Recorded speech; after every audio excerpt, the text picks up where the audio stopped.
Good evening students.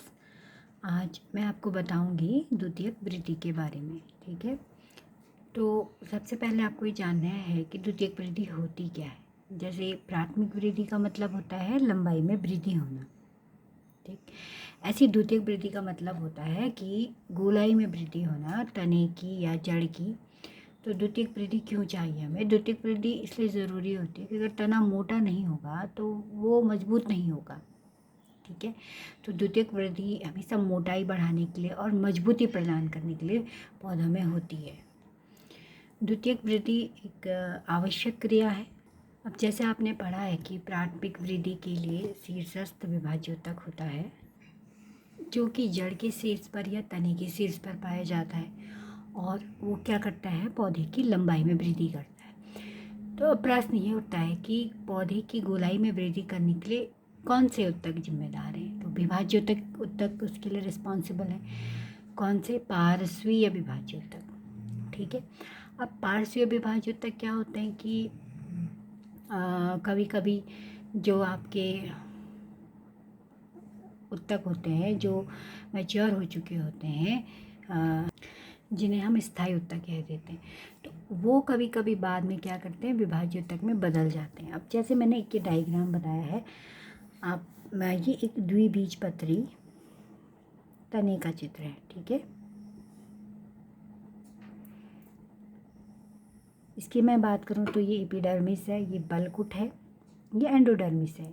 Endodermis के अंदर संवहन बंडल होते हैं। संवहन बंडल के बाहर ये क्या है? आपका परिरंभ है जो स्क्लेरोकाइमा यानी स्थूल कोण उत्तक का बना होता है। उसके अंदर ये आपका पी फॉर फ्लोएम है, एक्स फॉर जाइलम। ठीक है, जाइलम में आप देखो प्रोटोजाइलम अंदर की ओर है, मेटाजाइलम बाहर की ओर है। इसके बीच में जो रेड कलर से है इसको हम कहते हैं कैम्बियम। ठीक है, तो ये बंडल के बीच में, देखिए इधर भी ये बंडल के बीच में है। क्योंकि संबंध बंडल को हम हिंदी में कह देते हैं पूल। ठीक है, तो क्योंकि ये संबंध बंडल के बीच में है तो इसे हम कह देते हैं अंतःपूलीय कैम्बियम। क्या कहते हैं इसे? अंतःपूलीय कैम्बियम हम इसको कह देते हैं।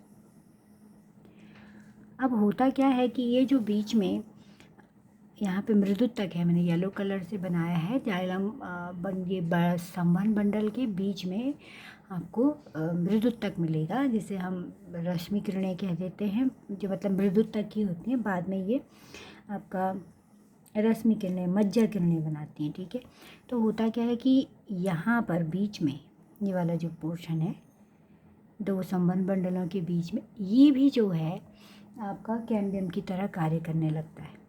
ठीक है, ये वाला पोर्शन भी कैम्बियम बन जाता है। देखिए पहले नहीं था लेकिन ये बाद में बन गया कैम्बियम। तो इसी तरह ये जो कैम्बियम बीच में बनता है इसे हम कहते हैं अंतरापूलीय कैम्बियम। इसे हम क्या कह देते हैं? अंतरापूलीय कैम्बियम, यानी दो फूलों के बीच में। ठीक है, तो जैसे मैंने आपको पिक्चर्स भेजी हुई हैं, डायग्राम भेजे हुए हैं, आप उसमें देखोगे पूरी एक रिंग बन जाती है कैम्बियम की। ठीक है, अब कैम्बियम डिवीज़न कैसे करता है? कैम्बियम में जब रिंग बन जाती है तो ये देखिए आप, ये बीच में मेरिस्टम है, यानी ये आपका मेरिस्टम कह देते हैं हम कैम्बियम को इंग्लिश में। ठीक है, अंदर इसके जाइलम है और बाहर इसके फ्लोएम है। इसमें डिवीज़न होता है। देखिए ये मेरिस्टम में जब विभाजन होता है, ये मेरिस्टम है, ये मेरिस्टम है, इसमें जब विभाजन हुआ तो अंदर की ओर जो आपका एक्स था, ठीक है, ये एक्स यहाँ पर आ गया और इसके पीछे x1 बन गया। ठीक है, x1 दो भागों में बढ़ गया। फ्लोएम आपका देखिए ये जो आपका सबसे बाहर है ये P वाला है और ये P1 है। ठीक है, P1। फिर इसमें फिर विभाजन होता है, तो जब विभाजन होता जाएगा तो आप देखिए x1, x2, x3, x4, और सबसे जो ये वाला x था ये सबसे अंदर की ओर आ गया। ठीक है, ये जो x था जाइलम था, ये सबसे अंदर चले गया और इसके बीच में जाइलम की बहुत सारी लेयर्स बन गई हैं।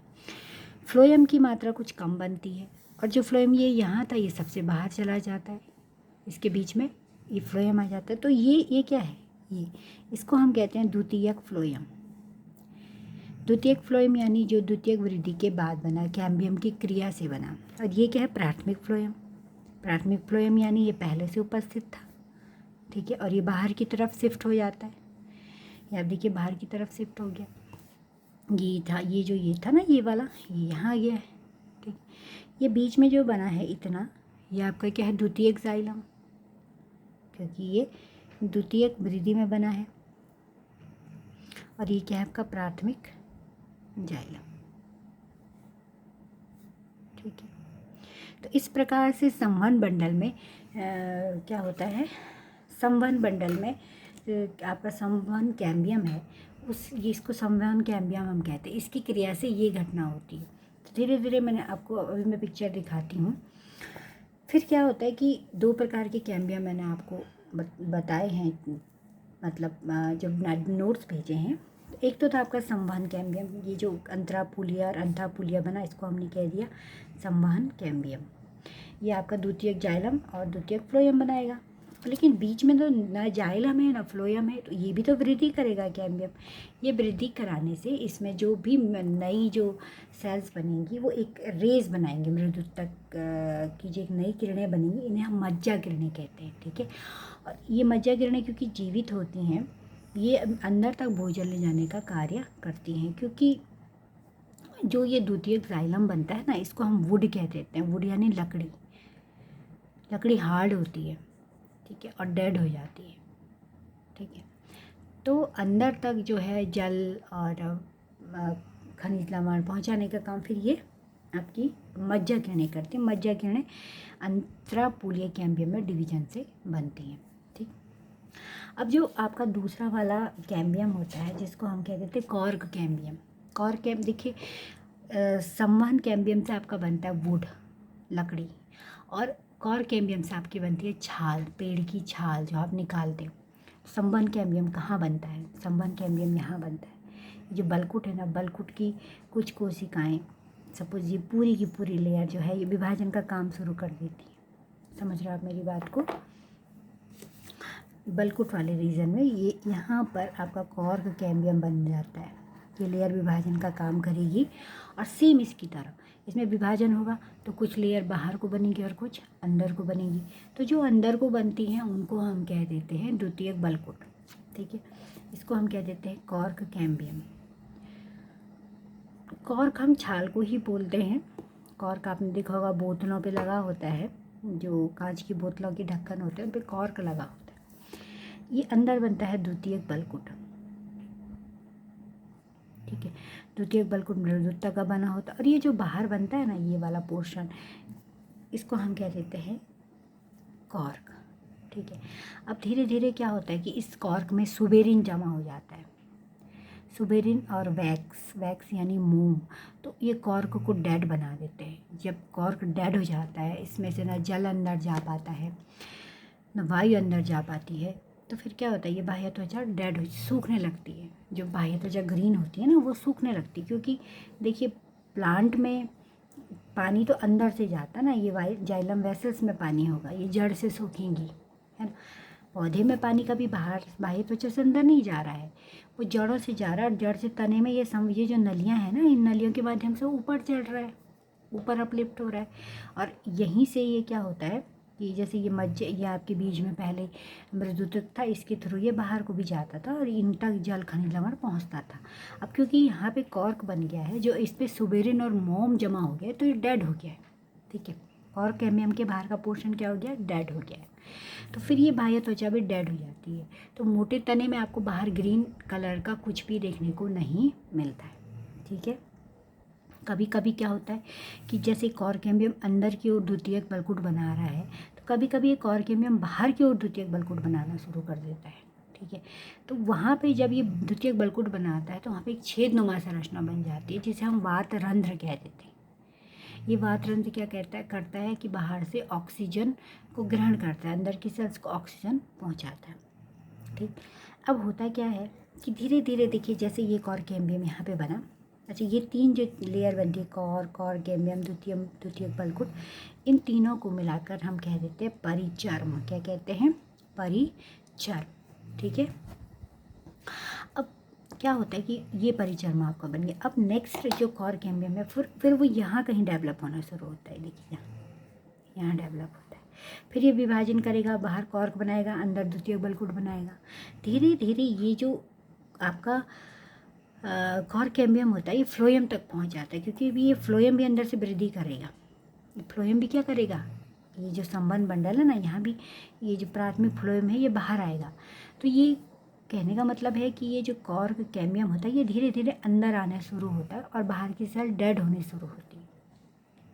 ठीक है, तो मैं आपको एक चित्र और दिखाती हूँ।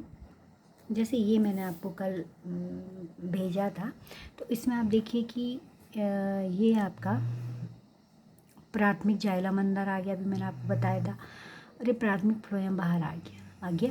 बीच में ये क्या आपका द्वितीयक फ्लोएम और द्वितीयक जाइलम, ये आपका संवहन कैम्बियम है। तो देखिए अंदर ये बढ़ता जा रहा है, इसकी मोटाई में वृद्धि हो रही है, लेकिन जो बल्कुट होता है ना बाहर, बल्कुट की सेल बढ़ती नहीं है। बल्कुट में यहाँ पे कॉर्क कैम्बियम बनता है और ये बाहर की सेल डेड होती जाती हैं।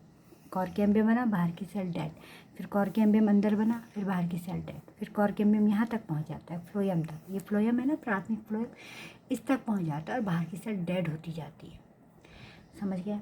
तो ये जो बाहर की सेल डेड होती जाती है उसको हम छाल कह देते हैं।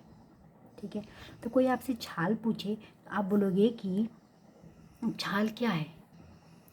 छाल को अगर आपको सही मायने में मैं बताऊं तो ये जो कॉर्क कैम्बियम होता है ये द्वितीयक फ्लोएम तक भी पहुंच जाता है, यानी द्वितीयक फ्लोएम की सेल्स भी कॉर्क कैम्बियम बनाने लगती हैं और बाहर का पूरा पोर्शन डेड हो जाता है। ठीक है, तो ये आपका क्या है, ये संवहन कैम्बियम है, संवहन कैम्बियम है।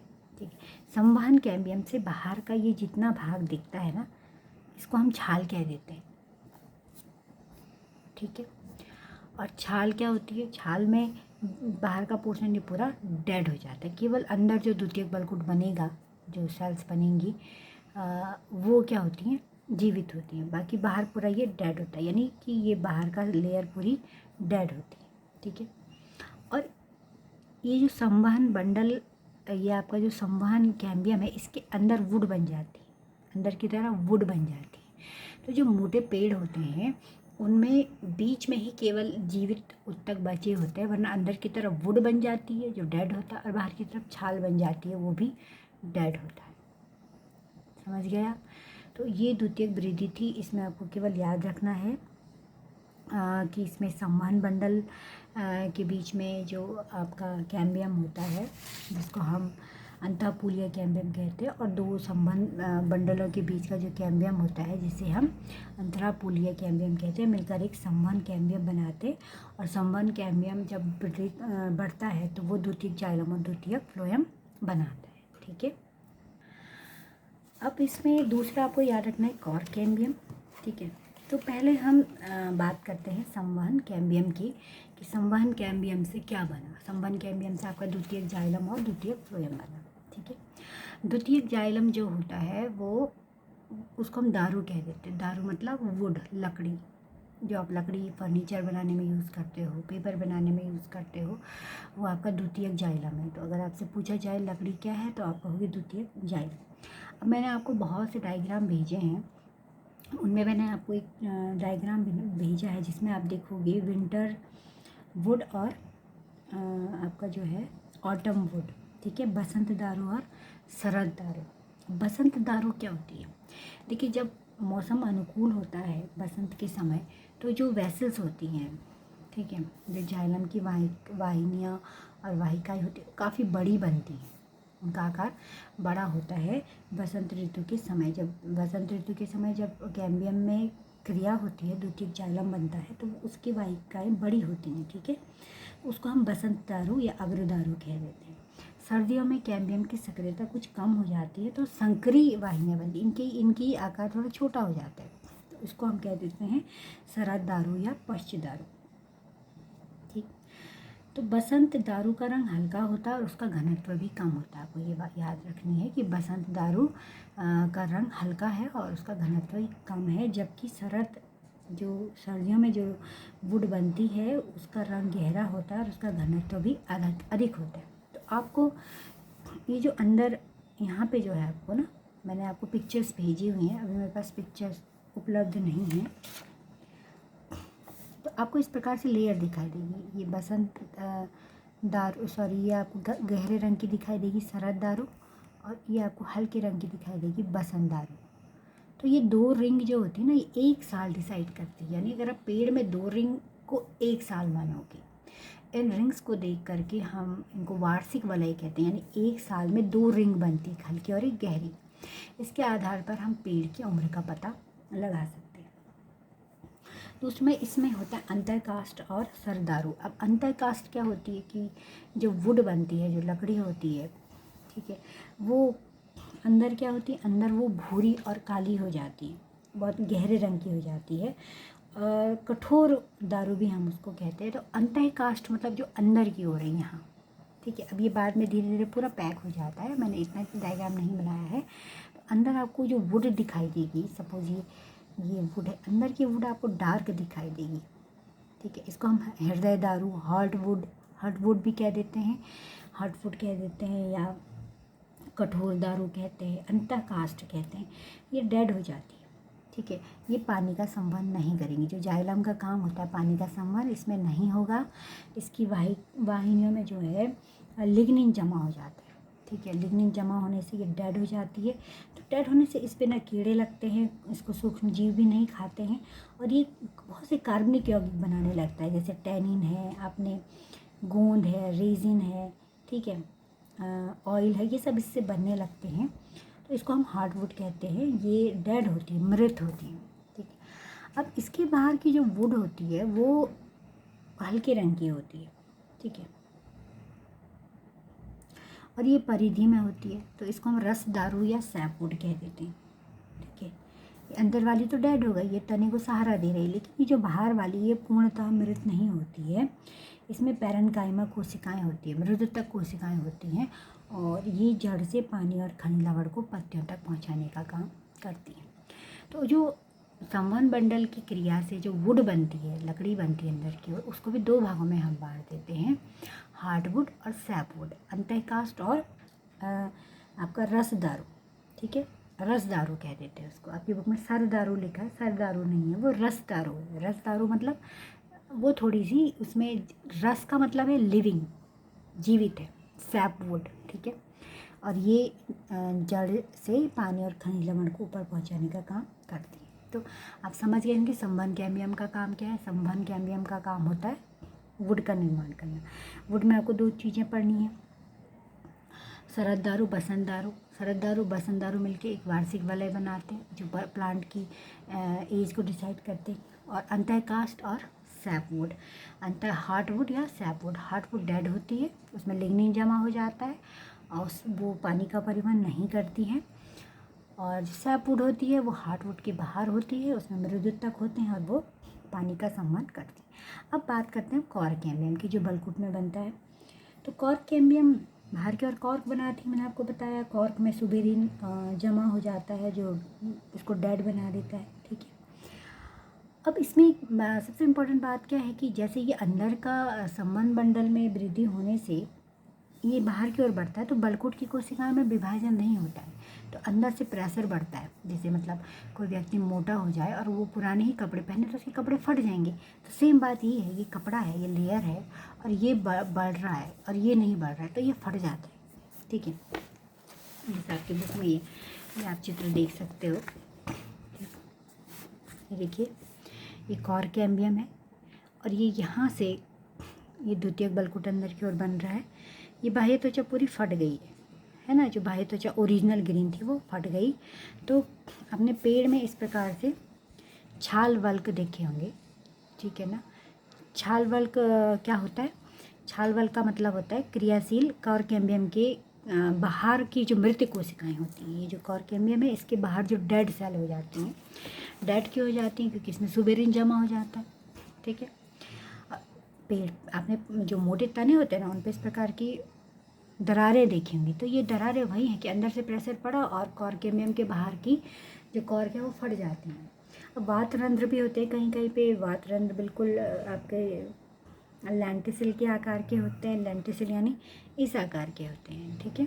ये मैंने आपको बताया कि जब कॉर्क कैम्बियम बाहर की ओर द्वितीयक बलकुट बनाता है और जब ये द्वितीयक बलकुट बाहर की ओर बनाता है तो ये पैरेन्काइमा कोशिकाएं होती हैं, मृदु तक होती हैं, ये लेंस के आकार की होती हैं और ये बाहरी वायुमंडल से तने के भीतर उत्तकों के बीच गैसों का आदान प्रदान करती हैं।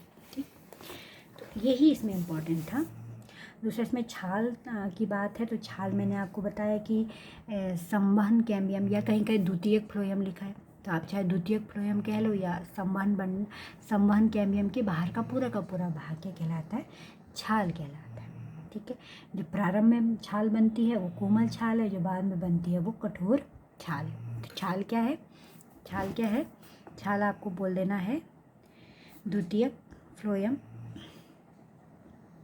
के बाहर के सभी उत्तक। ठीक है, तो इसमें क्या क्या है, आपका कॉर्क है, कॉर्केम्बियम है, आपका द्वितीयक बलकुट है। ठीक है, नेक्स्ट है इसमें जड़ में द्वितीयक वृद्धि।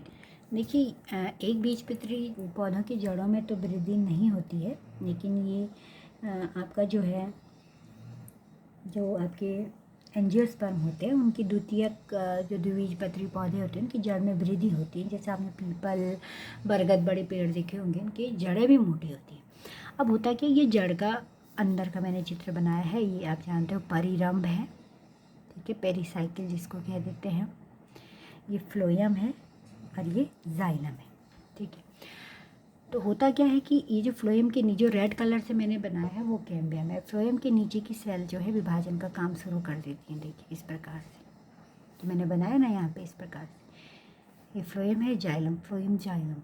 ठीक है, और फिर बाद में क्या होता है, बाद में जो ये जो आपका प्रोटोजाइलम है, इसके ऊपर की जो परिरंभ की कोशिकाएं हैं, पेरिसाइकिल की कोशिकाएं, मेन पेरिसाइकिल की यहाँ वाली सेल भी, ये भी विभाजन का काम शुरू कर देती हैं। 1 2 3 जो कॉर्नर पे हैं, तो ये देखिए कॉर्नर वाली मैंने रेड से कर दी।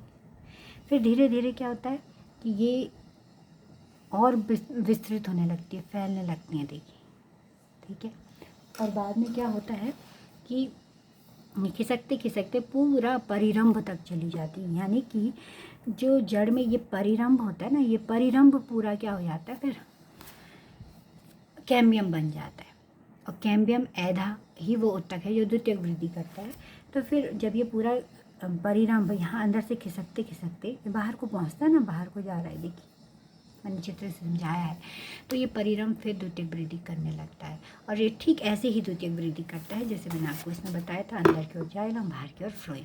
ठीक है, और जड़ में भी फिर क्या बनती है, आपकी जड़ का जो बलकुट क्षेत्र है उसमें आपका कॉर्केम्बियम बनता है। बाकी सेम आपका पूरा तने की तरह होता है। बस आपको ये याद रखना है कि जड़ में जो है फ्लोएम की नीचे की कोशिकाएं विभाजित तक बनती हैं और धीरे धीरे वो बाहर की ओर जाती हैं और तब परिरंभ की कोशिकाएं आपका ऐधा में बदल जाती हैं।